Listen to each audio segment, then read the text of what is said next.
Next and final vocabulary word is end behavior. The end behavior is the behavior of the graph at the beginning and the end. So you understand, I have an example here of a polynomial graph, and circled in the red is the beginning and the end. So the end behavior is when you figure out if the graph begins coming down or going up, and same for the end.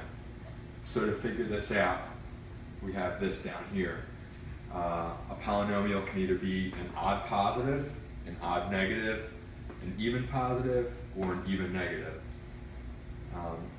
So to find out, we look at, I have an example of each kind. So if it's odd positive, you're going to look at the leading term to decide what the end behavior is. So the odd has to do with the degree of the term.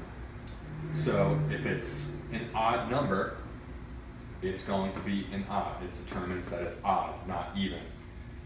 So here we have an odd degree, and it is a positive leading coefficient. So since it's an odd positive, the graph is going to start from the down position going up and ending going up.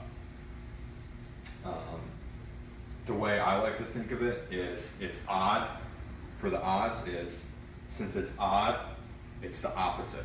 Since it's an odd positive, it doesn't start positively, it starts negative and comes up. And vice versa. For odd negative, it starts up and goes down. For our example of an odd negative, we have an odd degree, an odd leading degree, and a negative leading coefficient, which leads us to an odd negative. For even positive and even negative, I like to think, since it's even, and it's pretty much, you can just look at the positive and the negative. If it's positive, it's up. If it's negative, it's down. So for our example here, the degree of the polynomial is 4, and the leading coefficient is a positive number, which means it's an even positive. For an even negative, we have an even degree of the polynomial and a negative leading coefficient, which means it's an even negative